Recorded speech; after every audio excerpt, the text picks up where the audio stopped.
Elisabeth, dans la façon qu'elle a de dire son rapport à l'inspiration religieuse. C'est quelque chose de construit sciemment, parce que je pense que peut-être d'emblée c'est un rapport plus pacifié, plus réflexif, non? Et alors que j'ai trouvé aussi intéressant que Katie, votre démarche donne l'impression qu'il y a eu une évolution d'une influence qui n'était pas assumée à une influence qui maintenant semble l'être, puisque c'est même le titre officieux de votre prochain ouvrage. Hein, et donc il y a vraiment l'idée qu'il y a peut-être cet inconscient religieux qui nous habite, et que le mieux à faire, c'est de l'assumer plutôt que de faire comme s'il n'était pas là, parce que de toute façon, il va agir de toute façon à travers nous. Voilà, c'est une hypothèse. Je passe le micro à Elisabeth.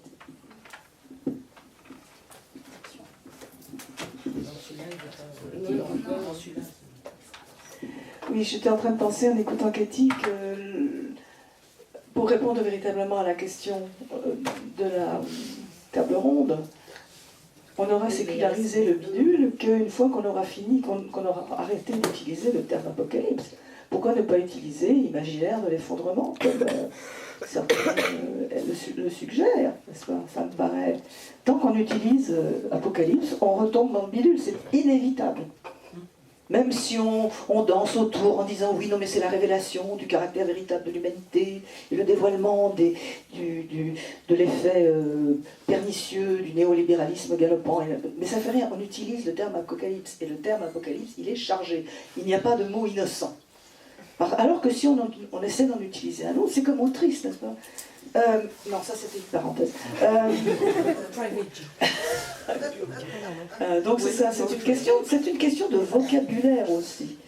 Si on arrête d'utiliser ce terme-là, il sera beaucoup plus facile de séculariser. C'était juste une remarque comme ça. Bon, alors, par quel bout je prends alors, si j'avais un truc intelligent à dire, oui, ça y est. Et Elisabeth disait tout à l'heure qu'elle avait besoin de la religion comme ciment social, comme. J'en ai pas besoin. Enfin, disons que ça te semble un ingrédient nécessaire à la construction d'une société cohérente, humaine, qui tienne un peu la route. Voilà. Bon, pour moi. D'abord, je suis très sensible à certains récits de science-fiction. J'en connais au moins un, on va voir si vous trouvez lequel c'est, dans lequel on a une forme d'apocalypse, ou en tout cas de chute, puisque le problème initial, c'est celui d'une stérilité croissante de la population. Donc il y a de moins en moins de bébés qui naissent. Il y a de moins en moins de femmes stériles, d'hommes aussi, mais c'est moins grave. Ce qui est embêtant, c'est qu'il y a de plus en plus de femmes stériles et même d'hommes, mais c'est surtout le fait que les femmes deviennent stériles. Voilà, vous avez trouvé. Et là, ce qui permet de cimenter la société dans son nouvel ordre, où on va essayer d'optimiser les processus de procréation et faire en sorte que les rares femmes capables d'engendrer des enfants soient bien fécondées par les mecs qui ont le pouvoir et qui sont censés être plus intelligents que les autres. Pour faire tenir tout ça, on invente une religion sur mesure. Donc la religion est un outil de contrôle social extrêmement puissant. Under his eye. Alors là, oui, il y a tout. Non seulement il y a un Dieu qui surveille tout le monde et qui surveille que personne ne fait de bêtises, et que chacun reste bien à sa place dans le rôle qu'il est censé jouer, mais en plus, on a conditionné tout le monde pour que tout le monde surveille tout le monde. Comme disait Katie, n'importe quel adulte, à n'importe quel moment, peut interroger un enfant et vérifier qu'il est bien dans le droit chemin. C'est absolument terrifiant, la religion comme outil de contrôle social. On ne peut pas inventer pire. Donc, peut-on faire un usage positif de la religion? Pour moi, ça reste une question ouverte. Vous voyez? Moi aussi, Non, j'ai pas de réponse. C'est juste pour dire que, puisque j'ai pas du tout parlé de mes bouquins et que je pense que je peux aussi. Oui, donc j'ai pas vraiment traité de l'apocalypse au sens phénomène collectif, mais je pense en avoir parlé à une échelle très intime et individuelle dans mon dernier bouquin qui s'appelle Les îles Noires, qui est une nouvelle graphique en fait, dans laquelle il y a un cheminement intérieur d'un personnage dont je ne vous dirai pas grand-chose, mais dont la fin est ouverte et pourrait être comprise d'une certaine manière comme une forme au moins de séparation avec le reste de la société humaine, peut-être d'un nouveau départ, peut-être d'une chute. On peut la lire de plusieurs façons, je ne vous imposerai pas ma lecture, même si la mienne est optimiste et positive, on a le droit d'en avoir d'autres. Mais on est toujours à la fin de quelque chose, à la fin d'un monde, et je crois que, pour revenir sur l'idée initiale d'Apocalypse, si elle est aussi séduisante, on peut trouver des explications diverses. Il y en a peut-être une. Moi, je n'aime pas beaucoup les histoires d'Apocalypse, j'avoue. Même si visuellement ça peut être joli. Joli quand ça explose de tous les côtés, spectaculaire au cinéma, ça peut faire de belles choses. Personnellement, la souffrance, c'est pas un truc qui me réjouit tellement. Mais il y a forcément des raisons qui expliquent notre fascination. Alors peut-être que c'est une forme de catharsis, peut-être que c'est pour nous préparer à l'idée que... moi je pense aussi qu'il y a un truc... de toute façon, on va tous mourir, c'est pas un scoop. On sait dès le départ qu'on est tous mortels. Quel que soit l'univers dans lequel on va passer notre vie, on est sûr de mourir. Peut-être que dans certains raisonnements, on peut trouver réconfortant l'idée que quand on va mourir, tout va mourir en même temps que nous. Moi, je vois ça très concrètement, et je vais évidemment pas citer de nom. Dans ma carrière, j'ai eu un certain nombre de collègues plus âgés que moi, que j'ai vu partir en retraite. Eh bien, il y en a un certain nombre qui sont partis clairement avec un projet, c'est quand je serai plus là, il faut que ça crève, ce que j'ai monté. Nous n'avons pas toujours le projet de quelque chose qui se perpétue après notre départ. Enfin, on n'est pas tous bâtis sur le même modèle, mais c'est moi qui l'ai créé.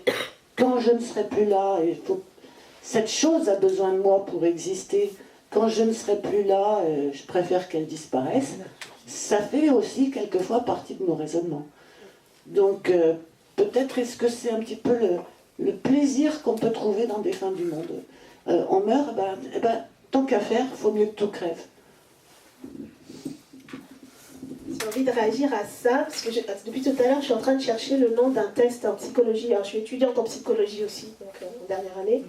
J'ai une amie qui, dans le CMP ou centre médico-psychologique où elle fait son stage, fait passer un test, donc je n'arrive pas à retrouver ce nom.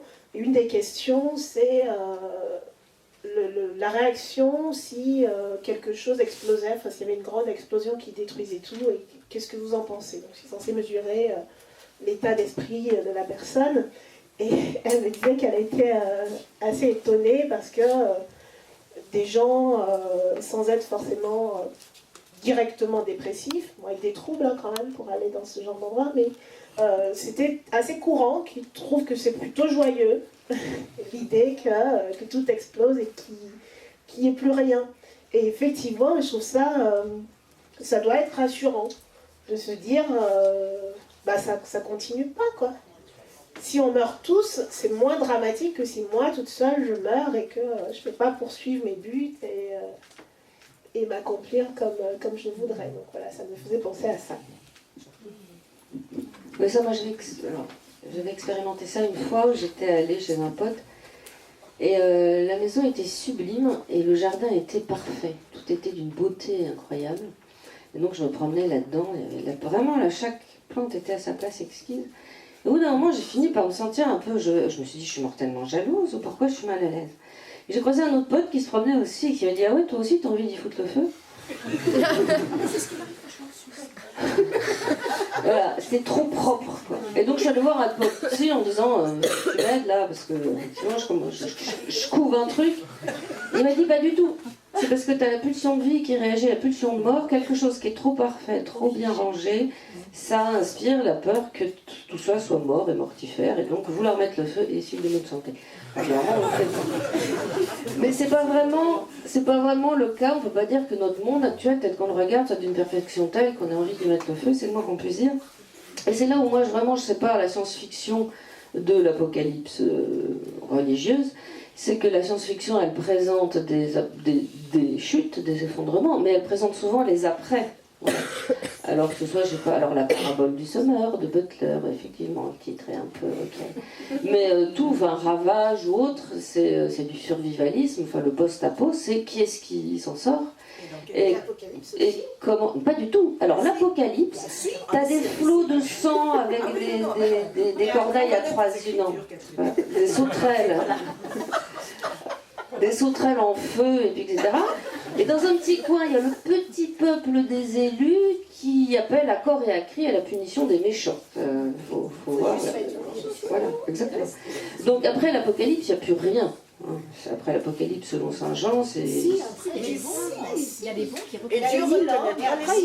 Ah oui, puis après tout le monde passe son temps à chanter des louanges de Dieu, mais la terre, c'est fini. Non, elle est rénovée la terre à la fin. Elle est refaite à neuf, toute propre. Et toi t'arrives et tu fous le feu. Non, toi t'es déjà bon. Depuis longtemps. Et tout à l'heure, Sylvie disait, Sylvie parlait de la mort de la terre. En fait, non, on va mourir nous avant. Elle va continuer sans nous. La vie sur la terre.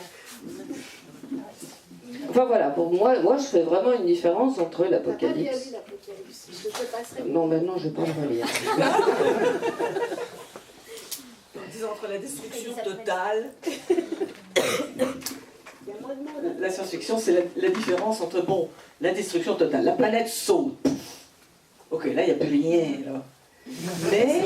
Le vaisseau spatial. Oui, non, mais là, si on prend le truc vraiment noir, là, le vaisseau spatial a sauté. Bon. C'était le contracteur avec le plus bas prix qui a eu le contrat et crac. Ce qui est la logique néolibérale. Donc, c'est ça, il n'y a plus rien. Mais la science-fiction, ça c'est une version hard de l'apocalypse, mais c'est pas la vraie, parce qu'il y a des survivants. Dans quel état, c'est la question. Mais justement, c'est la question que pose la science-fiction. Et c'est pour ça elle n'est pas apocalyptique. Ou plutôt qu'elle est apocalyptique de la bonne façon, c'est-à-dire qu'il y a des survivants. Si on voulait vraiment faire la fameuse description, bon, ben alors on fait table rase du passé, ben non, parce qu'il y a des survivants. Le passé, il est là, il est dans les survivants. Et il va survivre, et il va se reproduire, etc., etc. Il faut changer les survivants. Et justement, la fin d'un monde les change, mais de quelle façon, dans quel sens ils vont aller. Et ça, c'est ce que la science-fiction nous permet de faire. C'est le mode de l'après. Alors dans l'excellente présentation que je vous conseille donc d'aller voir là-haut, dans la bibliothèque, il y a ce que le Raphaël Colson décrit très justement comme il y a le temps des survivants et le temps des descendants. Et la science-fiction est plutôt, quand elle est constructive, elle est plutôt dans le temps des descendants. C'est-à-dire ceux qui ont survécu, les enfants de ceux qui ont survécu, parce que ceux qui ont survécu, c'est les survivants, ils sont dans le temps des survivants. C'est pas la même relation temporelle, c'est pas la même relation à l'espace, c'est pas la même relation à autrui. Donc c'est ça. Et c'est ce que la science-fiction a de non religieux. C'est qu'elle essaie d'imaginer un après, là, maintenant, sur Terre, et non pas dans une espèce d'idéal machin qui flotte dans des nuages disneyiens. Voilà.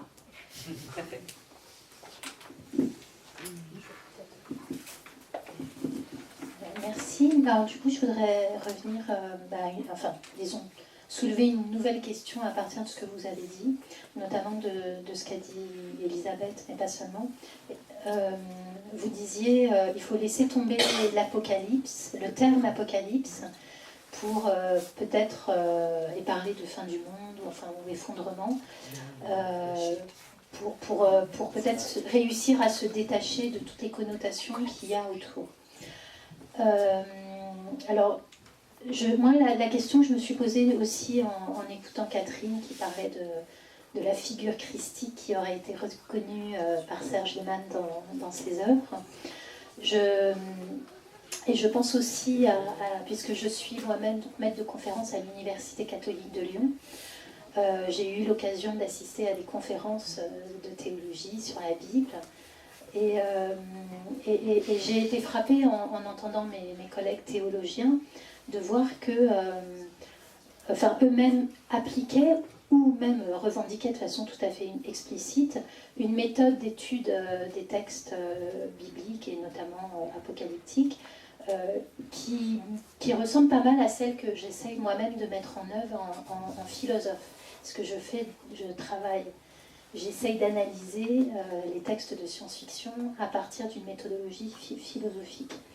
Et alors du coup, j'en viens à la question que je voulais vous poser, c'est-à-dire qu'on pourrait, et je serais du coup peut-être pas tout à fait d'accord avec Elisabeth, parce que je me demande si c'est pas que le fond de l'affaire, c'est qu'il y a des structures communes narratologiques en fait, et qu'on ne peut pas y échapper. Et donc, dès lors qu'on veut raconter une histoire où il y a une fin, disons, globale d'un collectif, on va se retrouver peut-être dans des schémas qui sont les mêmes que ceux de l'Apocalypse, mais pas parce qu'on est inspiré, ou pas seulement parce qu'on est inspiré de l'Apocalypse, mais parce que eux-mêmes, ils étaient obligés de raconter l'histoire d'une certaine façon. Voilà, donc est-ce que vous avez une réponse à ça? Et est-ce que vous auriez des exemples peut-être d'œuvres qui parlent de fin du monde, mais qui seraient vraiment différentes de l'Apocalypse telle qu'elle est chez Jean? Le livre de Jana Wagner, les deux livres de Jana Wagner, parce qu'elle prend Jana Wagner, qui est invitée ici, qui a écrit deux livres, Vogon Zéro, non, enfin celui-là, et l'autre, Le Lac, je mélange toujours les deux syllabes, où elle prend un petit groupe d'humains pris dans la fin d'un monde, peut-être la fin du monde humain, on ne sait pas, c'est un virus, et ils ne savent pas du tout ce qui se passe dans le reste du monde, ni même dans le reste de la Russie. Donc elle prend un petit groupe d'humains, et il me semble que la structure narrative est liée à l'échelle du groupe. C'est-à-dire que si tu prends la Terre dans son ensemble, tu vas tomber dans des structures narratives de type religieux. Parce que la pensée religieuse est globale, comme la pensée de la science-fiction. Et alors que si tu prends un petit groupe, une famille ou ce ne sera pas du tout la même structure narrative. Tu échapperas plus facilement, à moins que délibérément l'auteur ou l'autrice, l'écrivaine, inscrivent ces structures-là dans son truc. Je suis en train de penser à un bouquin d'Heinlein dont je ne me rappelle pas le titre, où c'est un espèce de manuel survivaliste, où il y a une fin du monde, ou une fin d'un monde, ou something, et le héros, bien sûr, parce que c'est un héros compétent, parce que c'est un héros compétent, ce qui est bien dans le bouquin d'Iana, c'est que les héros ne sont pas des héros, mais des protagonistes, et qu'ils ne sont totalement pas compétents. Mais c'est l'anti-Heinlein parfait. Et c'est pas que des hommes. Et ce n'est pas que des hommes, il y a des femmes, et d'ailleurs la narratrice est une femme. Mais c'est ça, c'est que à l'échelle du petit groupe, on ne voit pas du tout, ok, l'auteur est russe, ça aide aussi, mais on ne voit pas de structure religieuse se dégager, il faut aller les chercher, quitte à les plaquer dessus, ce qui devient indiscutable d'un point de vue de lecture. Mais dès qu'on commence à prendre des groupes beaucoup plus gros, ce serait intéressant d'ailleurs de faire une espèce d'échelle, enfin de classement des œuvres par la largeur du groupe concerné et l'importance des structures religieuses qui sont déchiffrables dans le texte.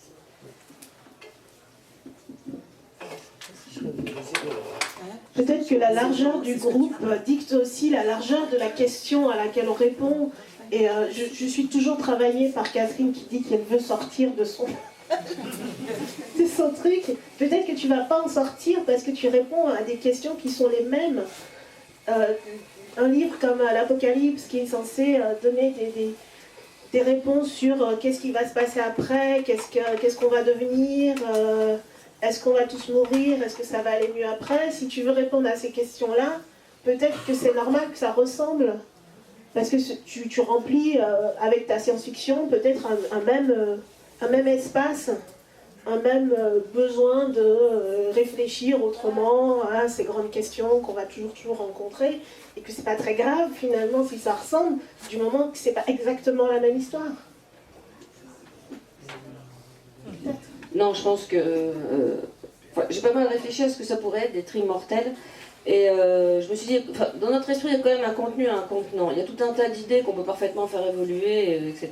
Mais c'est quand même enserré dans un contenant. Alors moi, j'ai appelé ça la psychogéographie, c'est-à-dire la géographie de l'esprit.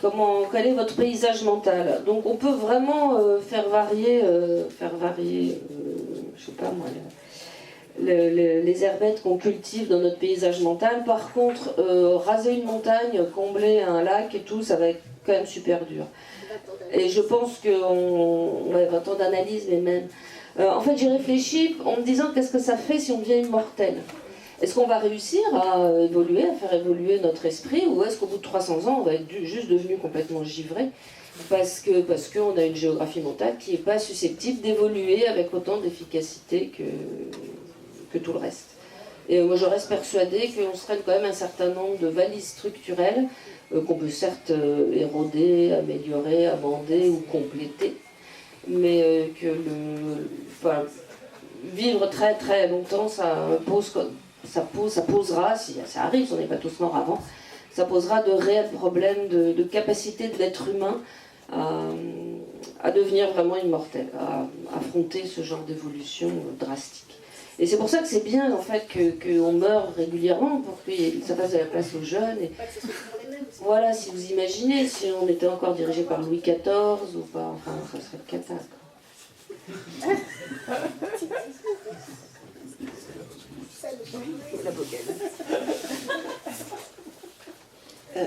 Oui, si on était immortel, comment on ferait pour survivre? J'ai l'impression que l'approche religieuse, elle est basée sur la mort. Enfin, c'est vraiment passage dans un autre monde. Même la réincarnation, c'est une forme de variation religieuse d'un certain point de vue. Et moi j'imaginerais bien l'immortalité. C'est déjà un peu comme ça qu'on vit, grâce à la faculté d'oubli. C'est parce qu'on ne se souvient pas de tout qu'on peut continuer à aborder le monde d'un œil neuf, d'un œil créatif, d'accepter de le voir évoluer. C'est parce qu'on ne se souvient pas de tout dans le détail. Et pour moi, la pire des malédictions, et si en plus on l'associe à l'immortalité, c'est un fardeau monstrueux, ce serait la capacité de se souvenir de tout. C'est d'ailleurs ce qui est un petit peu effrayant dans Internet, dans nos nouvelles formes d'externalisation de la mémoire. Moi, ça commence à me donner des frissons d'angoisse d'avoir dans mes amis une bonne dizaine de morts que j'aimais beaucoup, qui ont toujours leur page, et il ne s'y passe pas grand-chose, sauf si quelqu'un poste un truc, mais ça fait bizarre, et je me dis, dans 50 ans, il y aura plus de morts que de vivants sur Facebook. Et nous, heureusement, on a cette faculté d'oubli, et heureusement qu'on l'a. C'est grâce à ça qu'on peut continuer à vivre. On vit tellement de trucs difficiles, contradictoires, ingérables. Si on s'en rappelait complètement, je suis sûre qu'on se flinguerait tous. Moi, je le ferais.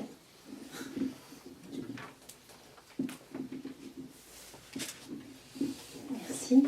Alors, pour revenir à la question que je posais tout à l'heure, mais sous un autre angle, là, vous allez avoir, juste après, il faudra peut-être rester dans la salle, ou peut-être la changer, c'est pas très clair quelle salle c'est, mais bon, bref, il y a une table ronde sur la chute et le post-apo dans l'imaginaire et la culture populaire japonaise. Dans cette salle.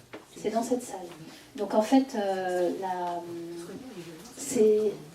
l'apocalypse est un thème très important. Je ne veux pas trop anticiper sur la prochaine table ronde, mais l'apocalypse est un thème très important dans la culture japonaise.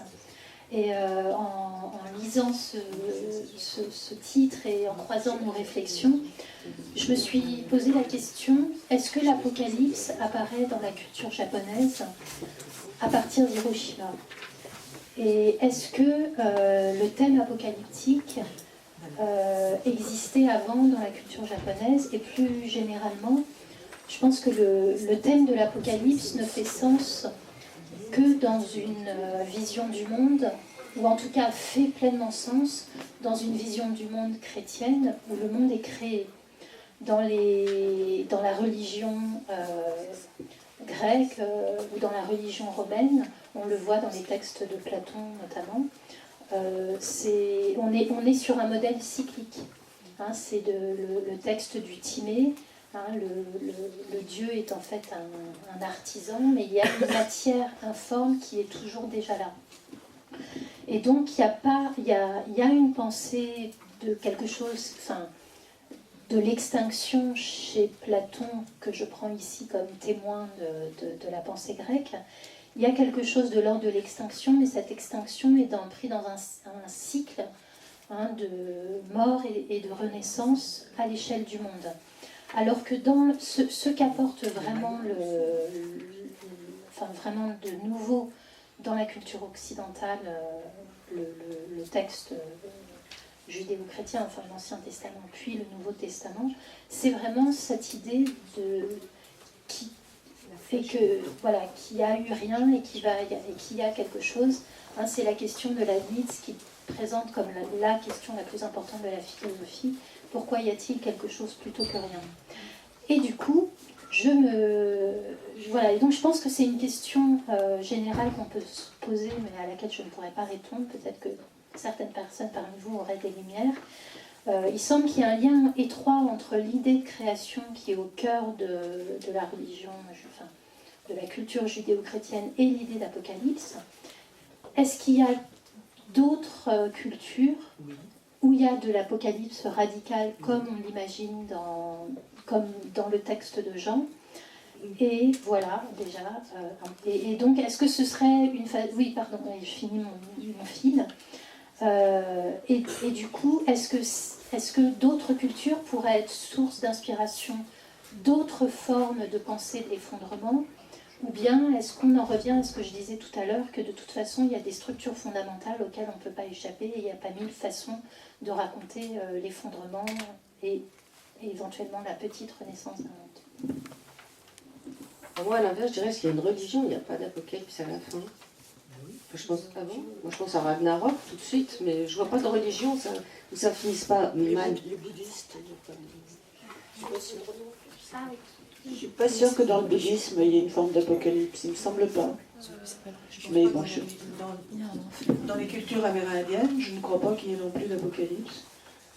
Ce qu'il y a, c'est la différence entre la création une fois et la recréation. À partir du moment où tu as un temps cyclique, tu as toute la pensée occidentale qui se développe là-dessus, qui commence à se développer là-dessus, et à partir du moment où tu as le judéo-chrétien, tu as la flèche du temps. Une fois que tu as la flèche du temps, c'est foutu.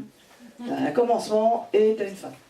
Mais ce qu'il y a, c'est que ça correspond assez bien, ça correspond mieux finalement à notre paysage mental, parce que nous naissons, c'est une chute, nous tombons du ventre maternel, et nous mourons.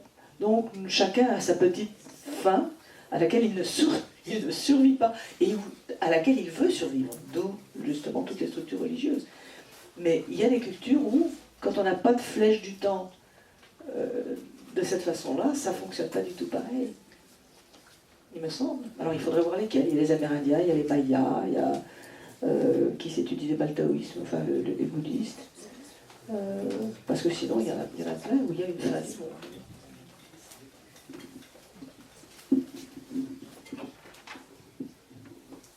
Alors, il semble qu'il faille clore bientôt, puisqu'il y a d'autres tables rondes dans pas très longtemps. J'avoue que je ne savais pas exactement combien de temps c'était censé durer, mais donc peut-être avant de laisser partir voilà, quelques questions. Est-ce que dans l'Assemblée, il y aurait des questions? Brûlant. Apocalyptique. Elisabeth Bondieu, bonjour. Sylvie Régnier, bonjour. Bonjour. Catherine, bonjour. Cathy, bonjour. Et une autre modératrice pour ces 2 heures, Sylvie Lalouche, bonjour. Alors je vous rappelle, là, elles nous font l'honneur de faire cette table ronde sur un sujet qui est l'aposta-post-apo, la SFAT, la séculariser l'apocalypse. On expliquera le titre. Hein. On expliquera le titre, oui. Oui, parce que... Il y en a plus. Et je vous rappelle que toutes les quatre, vous êtes en dédicace au sein de lieu, juste là-bas au fond. Petit rappel de sécurité, si vous entendez la sonnerie d'incendie, les sorties sont là-bas et là-bas. Merci. Si s'active, de la queue dans le calme, je vous souhaite une bonne table ronde. Merci. Merci. On démarre. Merci.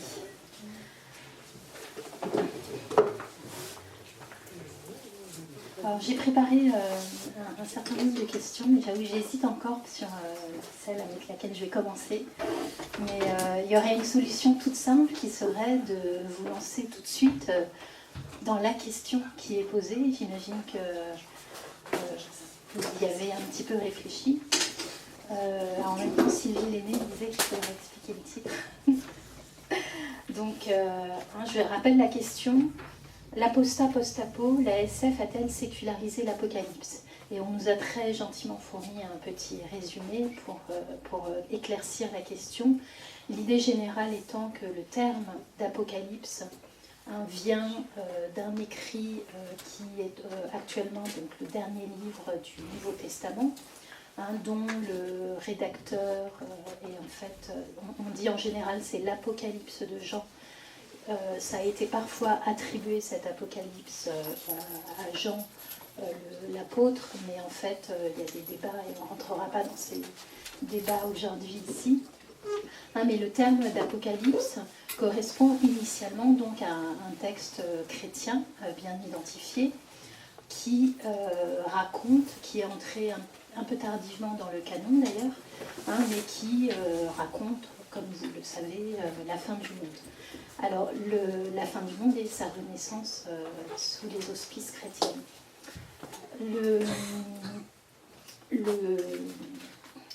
Le piège initial du mot apocalypse, je crois que j'ouvre avec une autre conférence les hostilités, mais c'est quelque chose sans doute qui sera répété sans arrêt pendant au moins ces 2 jours. Le terme d'apocalypse originellement vient du grec et veut dire en fait dévoiler ou révéler. Donc originellement l'idée d'apocalypse c'est l'idée de révélation. Mais le terme a pris un autre sens avec l'histoire et compte tenu du contenu même du texte auquel il fait référence.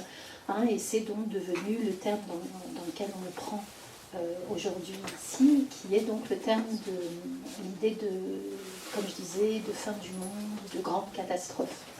Voilà. Donc la question qui nous est proposée est d'essayer de voir ensemble, à partir des œuvres des auteurs qui ont eu la grande gentillesse de venir discuter avec nous, mais peut-être aussi plus généralement de la science-fiction dont elles sont aussi lectrices, et d'essayer de déterminer dans quelle mesure l'Apocalypse, telle qu'elle existe en fait dans la science-fiction, reprend le thème originel chrétien en le sécularisant. Est-ce qu'il s'agit seulement de le transformer en oubliant finalement toute la dimension théologique qu'il y avait derrière, ou est-ce que cette dimension théologique, notamment avec l'idée de chute, avec l'idée de salut, etc., est-ce qu'elle continue à habiter ce thème?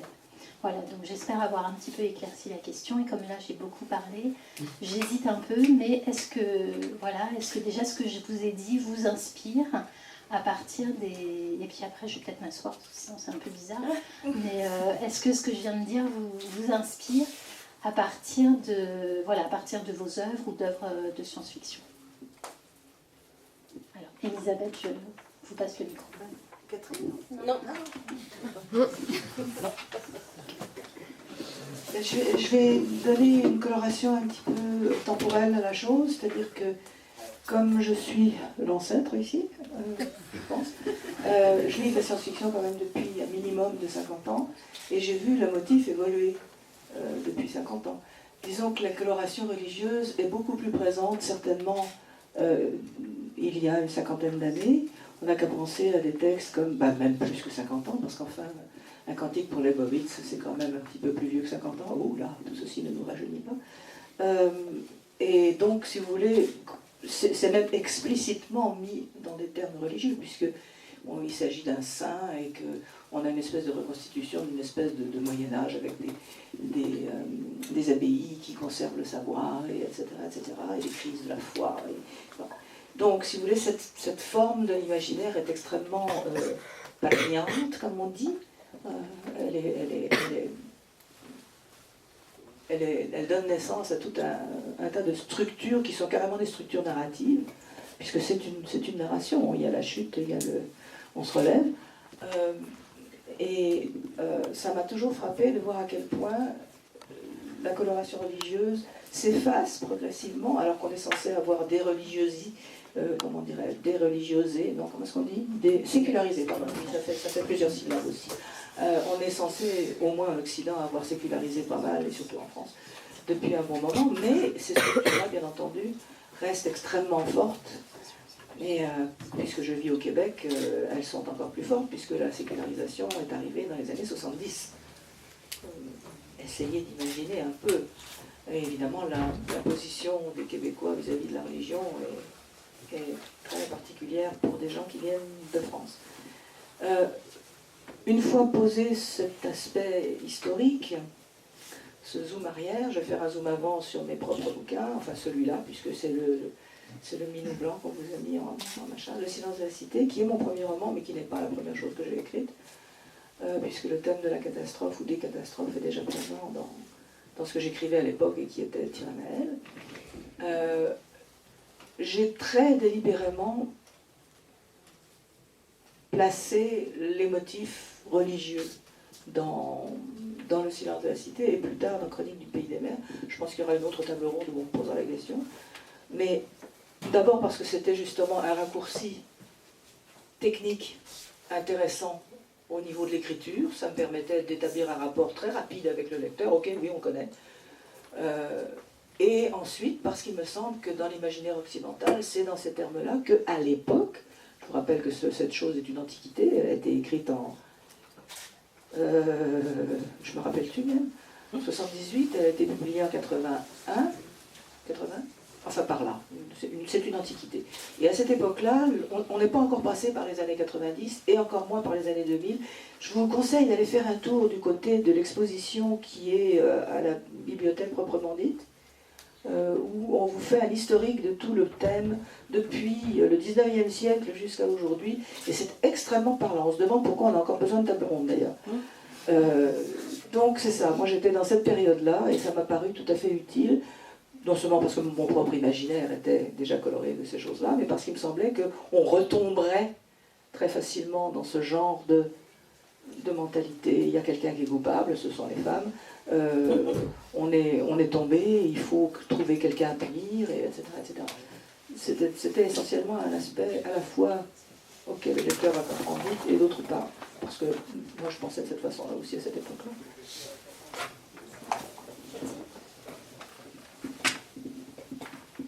Alors en 1978, moi j'avais 2 ans. Mais cette question sur l'Apocalypse me touche de manière différente parce que ça serait plutôt mon histoire à moi. C'est-à-dire que j'ai baigné dans la religion, j'étais adventiste du 7e jour, c'est très très drôle. Vous prenez les interdits juifs, les interdits chrétiens, vous en rajoutez 3 autres, c'est bon. Du coup l'Apocalypse, je connaissais par cœur. Les révélations de Jean de Patmos, c'était la base, les prophéties du livre de Daniel, de Zacharie, etc. C'était vraiment des choses qu'on étudiait de manière quotidienne à la maison et qui nous touchaient personnellement. C'est-à-dire que j'étais prête, enfant, à attendre ce retour du Christ, à faire partie des 144 000, à attendre pendant 1000 ans que la terre soit purifiée, que la nouvelle Jérusalem redescende. Enfin voilà, tout ça, ça fait bizarre parce que ça revient tout seul. J'ai rien préparé du tout.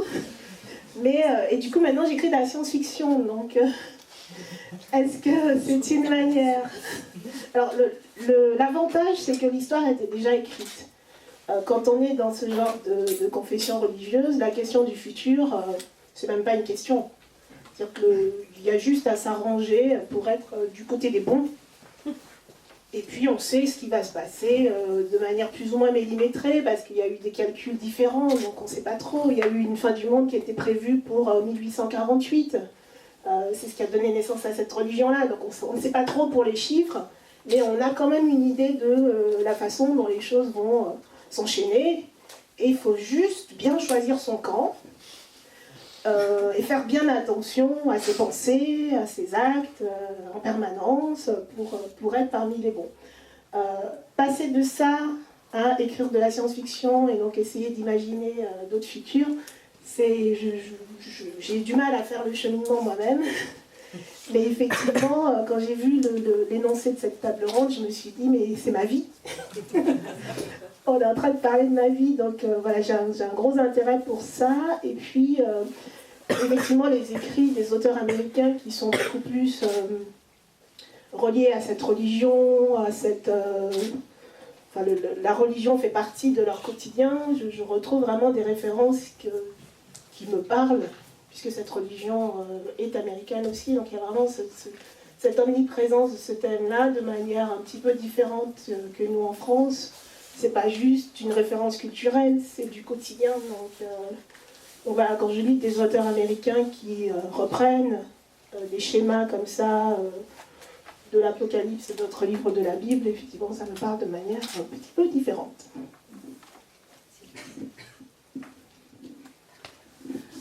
Bon, alors moi déjà, je suis pas du tout issue d'une culture religieuse, athée de base viscéralement. Enfin bon, disons que c'est la question religieuse ne m'a jamais tourmentée, donc j'ai une approche forcément très différente de celle de Katie. Par contre, j'ai suivi la progression de l'intérêt qu'on a tous eu pour l'écologie, pour l'état de la Terre, et j'ai trouvé dans la communauté des auteurs un certain nombre de gens qui ont des préoccupations, non pas religieuses, mais une forme de spiritualité. Et qui, par exemple, vont respecter ou prendre en considération l'état de la Terre avec un T majuscule, comme si elle était porteuse de quelque chose qui dépasse ou qui transcende son aspect purement physique, qui serait une forme d'âme, je ne sais pas. Et alors du coup... si on aborde les choses de cette façon, si on considère que la Terre est un être précieux et qui a une dimension un peu mystérieuse, on n'a plus besoin d'aller au-delà pour retrouver l'opposition entre le bien et le mal. On la pose dans d'autres termes, on la renouvelle en opposant ce qui est bénéfique et ce qui est nuisible, par exemple. C'est une autre manière de construire un jugement dont la conséquence n'a plus besoin. Moi, ce qui me gêne beaucoup dans le concept religieux, c'est l'idée, non pas d'un être suprême, ça ne me dérange pas qu'on ait cette idée, et elle peut tout à fait s'intégrer dans la représentation des choses, elle ne le fait pas, mais elle pourrait, mais c'est l'idée que cet être suprême n'aurait rien de mieux à faire que de nous regarder individuellement de près pour se demander si on est gentil ou méchant. Mais franchement, l'idée d'une créature supérieure qui passe son temps à m'espionner et à porter un jugement à mon égard, je trouve ça révoltant et très désagréable. Mais on n'a pas besoin de ça pour avoir une spiritualité ou une réflexion qui prenne en compte la notion de bien et de mal. Et on peut le faire en s'intéressant à Gaïa, on peut l'appeler comme ça, enfin à la Terre, à la vie, à la biologie, à l'existence terrestre. Tout simplement en se disant que nos actes auront des conséquences concrètes et que la survie de cette terre est menacée et que si on est trop con, elle va mourir et nous avec. Donc l'Apocalypse, elle fonctionne très bien comme ça, elle est sur ce principe très simple.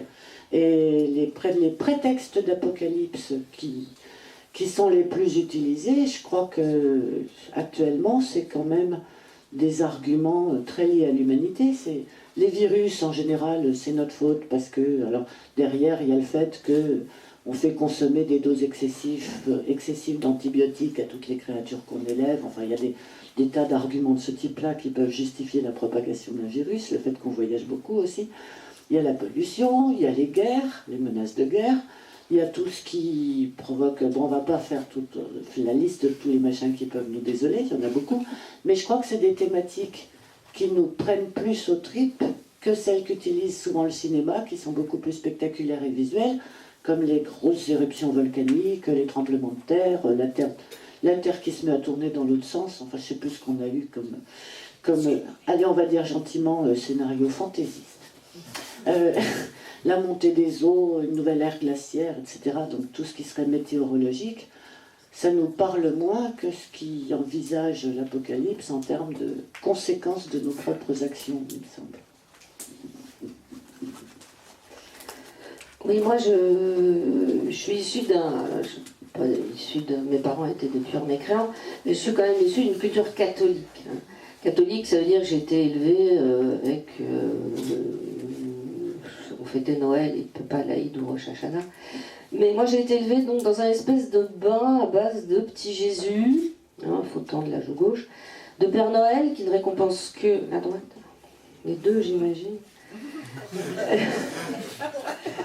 Le Père Noël qui ne récompense que les enfants sages, et de Walt Disney. Moi, je mets Walt Disney au même rang des ennemis de l'humanité que la vie. Avec il faut être, pour une fille, belle, douce et bonne. Voilà. Et quand vous avez été élevé là-dedans et que vous commencez à grandir, vous vous rendez compte à quel point c'est l'arnaque. Il faut faire l'inverse. Les pauvres filles qui sont à la fois belles, douces et bonnes, elles meurent prématurément. Donc j'en ai gardé véritablement pendant des années une rancœur par rapport à cette espèce de mièvrerie qui apprend aux petites filles l'inverse de ce qu'il faudrait leur apprendre. Voilà, donc je me suis défoulée non pas dans la science-fiction mais dans la fantasy où j'ai écrit 4 bouquins là-dessus. C'est quand les dieux buvaient, donc c'est une histoire de fantasy où il y a Dieu le Père, il y a Jésus, il y a tout ça, et Dieu est ivre-mort tout le temps, l'archange Gabriel est totalement défoncé, enfin bon. J'en ai écrit 4 tomes pour évacuer cette arme.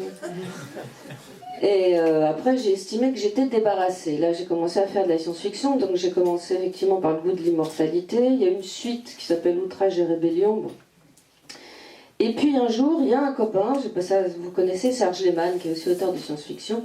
Et alors, il a la mauvaise idée de lire ses copains et après leur faire leur psychanalyse sauvage. Et en plus, en ligne sur les forums. Et donc, moi, je crois qu'il l'a écrit en MP. Il a dit, ouais, quand même, il y a une très très forte composante christique dans tes livres de science-fiction. Alors, je lui dis, ça va pas la tête. Et j'ai regardé, effectivement, en tout cas, c'est flagrant dans la suite de ce livre-là, Outrage et Rébellion, qui est une utopie. Je suis très fière de moi, j'ai réussi à écrire une utopie, c'est pas fastoche. Effectivement, l'humanité part d'un niveau écologique et social absolument épouvantable, et à la fin, tout le monde se retrouve dans des stations orbitales, dans le ciel, autour d'une terre sanctuarisée écologiquement. Et je me suis dit, mais c'est la Jérusalem céleste que je viens de nous refaire. Et en plus, c'est grâce au sacrifice d'une figure vraiment christique. Donc, Serge Lehmann, je lui ai fait promettre le secret. Ça va coûter pas mal en pain au chocolat, mais j'ai accepté. Et je me suis aperçue que j'avais pas réussi, moi, à séculariser mon imaginaire. Alors j'y travaille ardemment depuis, mais en fait, c'est pas si facile que ça de sortir des moules et structures qu'on vous a mis dans le crâne depuis tout petit. Donc, n'emmenez pas vos enfants voir Blanche-Neige et toutes ces horreurs. Voilà.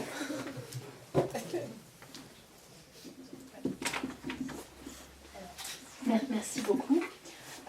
Alors du coup, j'aimerais rebondir un petit peu par rapport à ce que vous avez toutes dit. Peut-être en commençant par Elisabeth et Katie. Parce que en fait, bon, ce que j'ai trouvé déjà intéressant, c'est que quasiment toutes, ou peut-être toutes à différents degrés, vous avez ressenti la nécessité de parler de votre éducation religieuse. Dans le sens où est-ce que ça vous a formé ou pas, et dans quelle mesure ça peut avoir une influence. Alors évidemment, Katie, c'était peut-être un petit peu inévitable.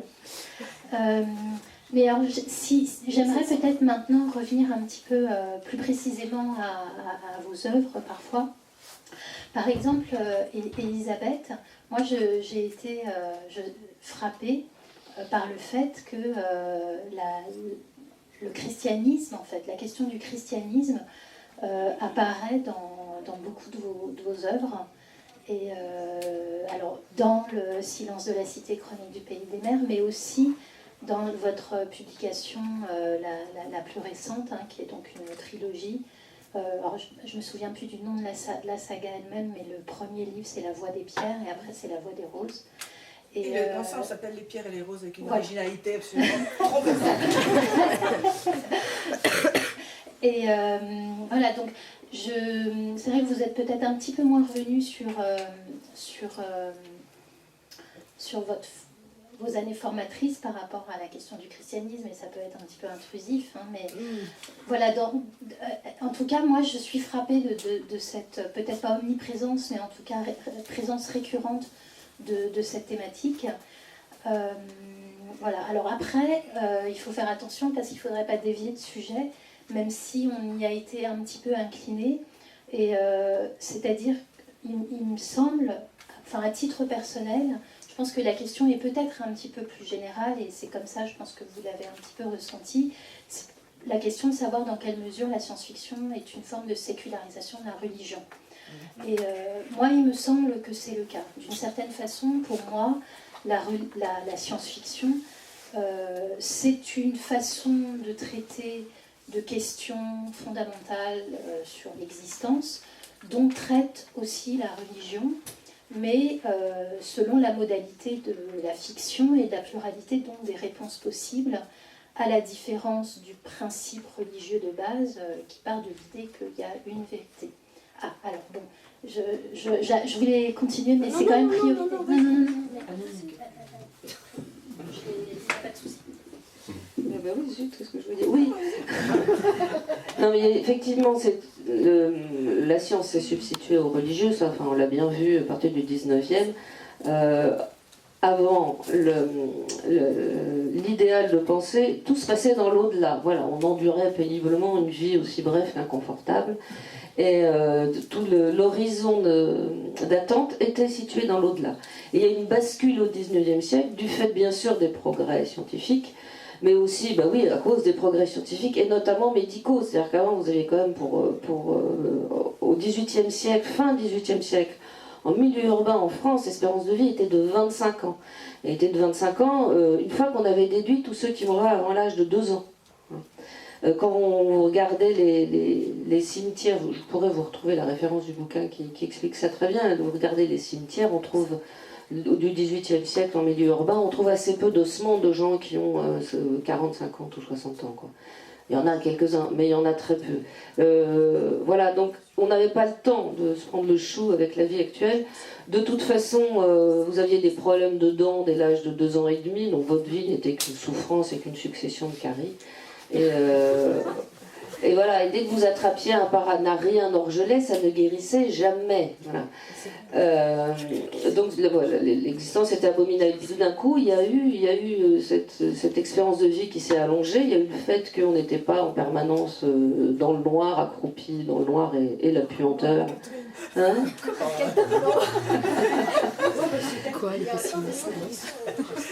Il y a encore des gens qui sont dans des conditions extrêmement précaires. Et voilà, donc c'est aussi, je pense, une amélioration des conditions de vie qui a fait qu'on a pu commencer à se projeter dans ici, pas ici et maintenant justement, on s'est projeté dans ici et demain. Et c'est ça, je pense, cette structure mentale qui n'a pas changé. On a remplacé Dieu par le progrès, mais on est toujours intéressé par plus tard. On est toujours intéressé par le but à atteindre et du coup on utilise un peu n'importe quel moyen. Et je pense qu'il est en train de monter une nouvelle génération qui, elle, se pose vraiment la question qui est l'important, c'est pas le but qu'on va atteindre, c'est les moyens qu'on utilise. Parce que les moyens qu'on utilise actuellement pour réaliser le progrès de demain sont des moyens extrêmement destructeurs. Donc là, je pense qu'il y a une bascule de mentalité et qu'on est en train de quitter cette mentalité progressiste du 19e siècle pour basculer dans quelque chose de beaucoup plus écologique, de beaucoup plus soucieux de la vie, et de la survie et de l'humanité et de toutes les autres espèces qui occupent la planète. Donc moi je sens une bascule qui vraiment se fait en ce moment, parce que c'est pas ma génération, mais c'est celle d'après, quoi. Et welcome les jeunes, ça fait bien plaisir, quoi. Oui, j'ai envie de revenir à la question que posait Catherine sur comment en sortir de ces histoires christiques, en demandant pourquoi faut-il en sortir et est-ce qu'il y a vraiment des gens qui en sortent. Parce que récemment, on me posait une question sur la science. Enfin, il y a vraiment un discours qui est assez courant, disant qu'on a remplacé la religion par la science et que c'est vachement mieux maintenant et que les jeunes, les nouvelles générations ont la science et que c'est vachement mieux que la religion. Pour avoir vécu l'enfermement religieux et l'enfermement, vraiment l'impossibilité de penser, je ne suis pas sûre qu'on en soit vraiment sorti en termes de démarche. Pour moi, la science, c'est une manière particulière, une méthode particulière pour accéder au savoir. Je travaille avec des jeunes, je ne vois pas nécessairement l'accès à cette méthode. Je vois des connaissances qui sont là et qui sont très souvent prises comme ça, de la même manière que certains vont prendre des croyances religieuses. On m'a dit qu'il y a ça, ben il y a ça. On m'a dit qu'il y a Dieu, ben il y a Dieu. On m'a dit que c'est possible de faire ça. Et on y croit de la même manière et on s'y jette de la même manière. Sans penser à la méthode qui a permis qu'on accède à ce savoir-là. Et il me semble que dans la démarche, il y a quelque chose de tout à fait semblable et qu'on se leurre quand on s'imagine qu'on est dans une civilisation beaucoup plus raisonnable et beaucoup plus rationnelle. Parce qu'effectivement, je vois des gens, mais y compris chez des scientifiques payés pour faire ça, qui sont dans des choses religieuses, enfin dans une approche de croyance. Voilà, c'est ce que je voulais dire. Ça me donnait envie de réagir à ce que tu disais, parce que effectivement, la religion est extrêmement, enfin, par définition dogmatique, c'est-à-dire qu'on n'a pas le droit de remettre en question les croyances, le régime de croyances qu'elle propose. Si on l'accepte en bloc. On ne doit pas ni faire des expériences, ni avoir des doutes, on prend. C'est vrai que la manière dont on inculque la science à l'école, c'est exactement la même. On doit admettre que, alors il y a des choses qu'on admet et qu'on peut vérifier, l'eau bout à 100 degrés, mais il y en a d'autres, on doit les admettre parce qu'on vous les explique, personne ne peut aller vérifier, je sais pas moi, le Big Bang par exemple, si on reste en physique, personne ne peut aller le vérifier. Donc on nous croit sur parole parce que c'est le modèle du moment. Mais on ne nous dit pas que c'est le modèle scientifique du moment et qu'on va peut-être en changer. On ne présente jamais aux jeunes ou aux apprenants avant un stade très très avancé de leurs études que la science c'est quelque chose d'interrogeable par définition. Mais moi ce qui me semble le plus frappant dans la situation très contemporaine, c'est que quelque chose qui n'est pas purement scientifique, le libéralisme, le modèle capitaliste, se présente lui aussi comme quelque chose de dogmatique, impossible à contester, comme s'il n'y avait pas d'autre manière de faire évoluer le monde que de le faire sur une logique libérale où d'abord tout est censé s'autoréguler, ça va ruisseler, la concurrence va réguler tous les processus, ça va bien se passer, mais de toute manière, on nous dit, on nous répète, il n'y a pas d'autre manière d'envisager les choses que selon une logique libérale. Et ça, moi, je trouve ça profondément gênant. Et du coup, si on interroge, je pense qu'une bonne partie j'allais dire les fake news, c'est pas ça qu'il faut. C'est difficile de trouver le juste milieu. On peut devenir conspirationniste parce qu'on a envie de remettre en cause le modèle libéral dominant qu'on n'a pas le droit de remettre en cause, Mais tant qu'à le remettre en cause, on peut aussi remettre en cause toute la science, alors que la science, en fait, a des modes de légitimation qui pourraient être expliqués, et qui ont du sens. Mais tant qu'à remettre tout en cause, peut-être qu'on jette à la poubelle beaucoup de choses en même temps. Oui, de ce côté-là, merci.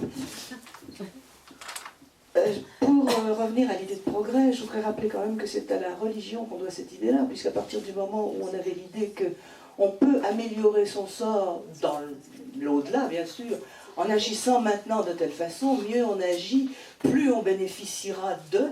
Donc ça avait comme partie liée avec la mentalité religieuse, la notion de progrès. Or, c'est la notion de progrès. C'est la notion de progrès que nous devons que nous devrions mettre en question et qui est pour l'instant la cause essentielle de tous nos horribles problèmes, puisque c'est une notion de progrès qui est liée uniquement au quantitatif. Bon. Mais l'idée de la flèche du temps, et ça sera toujours mieux, elle a commencé avec l'idée de la rédemption, et elle s'est continuée au XVIIIe siècle avec la notion de plus on ira, mieux ça sera. Mais pour revenir un petit peu à la question que me posait, si elle est encore d'actualité, la question que me posait Sylvie, c'est que, oui, je suis, comme vous toutes, même toi, athée convaincu, je baigne dans une culture qui est d'origine catholique, enfin, et dont les structures catholiques imprègnent toute l'image du monde, et ce que la science-fiction m'a apporté, c'est la possibilité de remettre en question tout ça et d'avoir accès à une spiritualité sans religion. Parce que la foi et la religion, pour moi, sont deux choses différentes. La spiritualité et la religion sont deux choses différentes. La religion, pour moi, est ce qui est inscrit dans le siècle et dans les institutions, ce qu'elle ne devrait pas être. Je suis une cueillettiste, je suppose. On devrait chacun faire sa petite cuisine religieuse dans son coin et pas se faire chier par des institutions et des prêtres et des bidules. Mais disons qu'en tant que mystique refoulé, la science-fiction m'a offert ça. Elle m'a offert une vision du monde globale qui ne passait pas par la religion, qui ne passait pas par la punition des méchants et tout ça, la disneyisation du bidule. Et elle m'a permis aussi de questionner la place du religieux, aussi bien la foi, la spiritualité, que les institutions dans le siècle, dans la façon dont les sociétés se construisent et évoluent. C'est ça qui m'intéresse. C'est de quelle façon est-ce que la mentalité religieuse, dans ces innombrables recyclages de matériel, comment est-ce qu'elle influence la façon dont les sociétés se construisent? Est-ce qu'il peut y avoir des sociétés sans religion? Du point de vue anthropologique et sociaux, machin chose, truc chouette, j'ai lu quelque part, on m'a dit que la religion est un élément de ciment pour les sociétés naissantes. Parce qu'elle est un élément qui forme le groupe, qui permet la constitution du groupe. Malheureusement, ce groupe se constitue contre d'autres groupes en général, mais la marche titubante de la civilisation s'est accompagnée de religion. Si on revient, tiens, par exemple, à Göbekli Tepe, mon bidule habituel, je ne sais pas si vous avez entendu parler de cette chose. On a découvert quelque chose qui est plus ancien que Stonehenge et qui est beaucoup plus raffiné comme technique en particulier, quelque part dans le berceau de la civilisation en Turquie, où on voit pour la première fois la notion de l'être humain au-dessus des animaux. Göbekli, tu tapes Gob et ça vient tout de suite. Je sais pas, parce que tu regardes ça. Non, mais... Et ça a amené les scientifiques qui s'occupent de ces choses à émettre l'hypothèse que ce n'est pas l'agriculture qui a causé la religion, enfin qui a causé les regroupements sociaux et la naissance de la civilisation majuscule, mais bel et bien le fait qu'il y avait une foi partagée qui amenait à des constructions qui permettaient au groupe de se former dans le travail commun. La même chose pour les pyramides en Égypte. C'est une hypothèse que je trouve très intéressante et que j'aime voir explorer. Par ailleurs, dans mes propres textes, dans la mesure où j'essaie de construire des sociétés, des autres types de sociétés, ou du moins de faire jouer des paramètres pour voir comment une société peut être différente de celle qu'on nous impose ou de celle que nous croyons connaître. La religion et la spiritualité et la foi font partie intégrante pour moi de ce qui est la nature entre guillemets humaine, enfin ce qui s'est construit comme nature humaine au fil des siècles. Et donc faire une société où il n'y a pas de religion, où il n'y a pas de spiritualité d'une forme ou d'une autre, ou bien où il n'y en a pas eu au moins, et qui donc a inscrit des structures dans la société qui durent même dans leur âge moderne, athée, ça me paraît incomplet comme construction de monde. C'est une question pour moi de cohérence interne des mondes que je construis. Ce n'est pas une question de nécessité personnelle, là, mais c'est une nécessité de ma réflexion.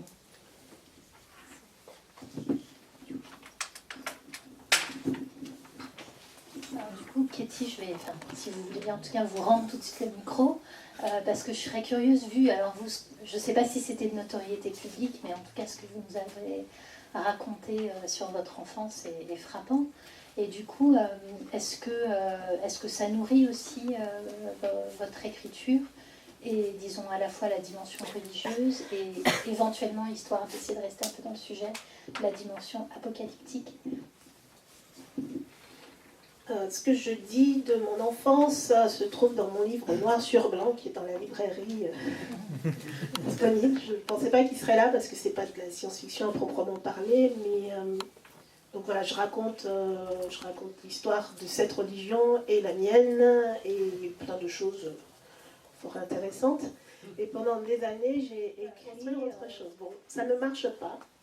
On ne peut pas construire autre chose à partir de zéro, mais c'est amusant du coup de relire. Après avoir écrit Noir sur Blanc, donc, qui est sorti en 2012, j'ai relu mes nouvelles de science-fiction. Je pensais vraiment avoir échappé à tout. Et en fait, c'est pire.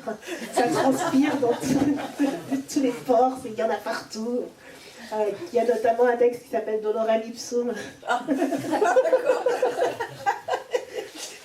Alors qui imagine une religion, mais pas pareille. Une religion pas pareille, avec quand même des sacrifices, mais bon, non, on n'y échappe pas. Donc ça nourrit. Après avoir écrit ce livre Noir sur Blanc, c'était vraiment un moment important où j'ai assumé d'avoir une histoire et de l'explorer de manière un petit peu méthodique. J'ai arrêté de me raconter des histoires. J'ai même fini par faire mon retour à la Martinique, puisque pendant 20 ans, je n'ai pas voulu non plus entendre parler de cet endroit, avec ça.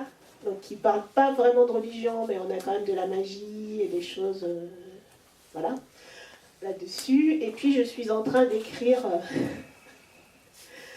un texte sans le nom de code. Pour l'instant, c'est l'Évangile selon Marianne. Go, Katie. Voilà, donc c'est un post-apo. Après l'apocalypse, quoi.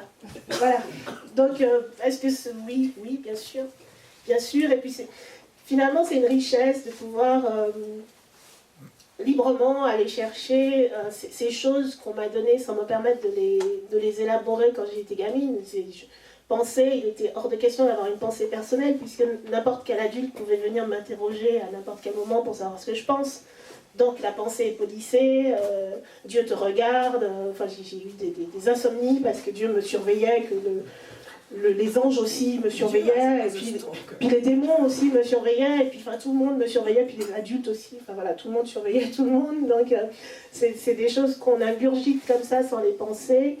Et puis finalement, on se rend compte que oui, ça nourrit une façon de réfléchir.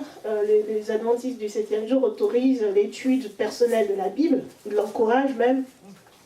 On m'a arrêté quand j'ai commencé à utiliser la méthode officielle et trouver des choses qui n'étaient pas prévues.